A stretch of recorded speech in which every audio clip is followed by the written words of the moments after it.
സ്ത്രീ എന്നാൽ ശ്രീയാണ്, ശ്രീ എന്നാലോ ഐശ്വര്യമാണ്, ഐശ്വര്യമെന്നാൽ ലക്ഷ്മിയാണ്. ലക്ഷ്മിയോ ഭഗവാന്റെ ശക്തിയാണ്, ശക്തിയാണവൾ പ്രകൃതിയാണ്. പ്രകൃതിയില്ലെങ്കിൽ പുരുഷനില്ല, പുരുഷൻ്റെ ആത്മാവാണ് സ്ത്രീ എന്ന് അറിയുക മാലോകരെ ആ ജീവതത്വം.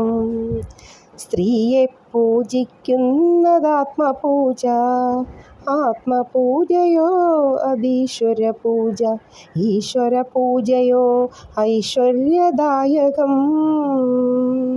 തന്നിൽ വിണ്ണിൽ മംഗളത്തിന് ആണിൻ വാരിയെല്ലിൽ നിന്നു പിറന്നവളെന്നു ചൊല്ലുന്നു.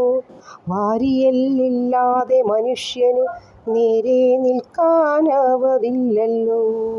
അത്രമാത്രം മനുജന്മത്തിന് അവൻ്റെ നിലയ്ക്ക് നിലനിൽപ്പിന് പെണ്ണിൻ സൃഷ്ടി അവളുടെ ശക്തി മഹത്തരമെന്നോതുന്നു ശീലുകൾ.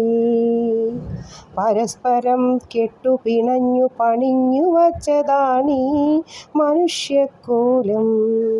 സ്ത്രീയില്ലാതെ അവളുടെ ശ്രീയില്ലാതെ ഒരു പുരുഷനും പുരോഗതിയില്ല തീർച്ച. പെണ്ണിൻ മനം കുളിർന്നാൽ നന്ന്, അവളുടെ സ്നേഹം നുകർന്നാൽ മധുരം ജീവിതം. അവളെ അറിവായി നിറവായി അറിഞ്ഞാൽ അന്തരംഗത്തിൽ ഉണർന്നിടും ആത്മരാഗം. ആ സ്നേഹത്തിൽ അലിയാനായാൽ ആ അലകൾ തിരമാലകളായി ഉയരും. ആ ആഴിതൻ മടിത്തട്ടിൽ നിന്നുയരുന്ന ഓളങ്ങൾ ആ ജീവിതത്തെ തഴുകിത്തലോടിയെന്നും ശുദ്ധമാക്കും.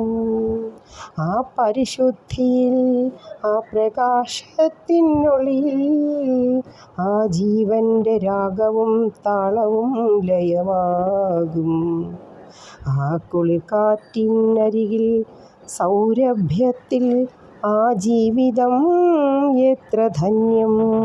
ഉദാത്തം ദീപ്തം ഉജ്ജ്വലം.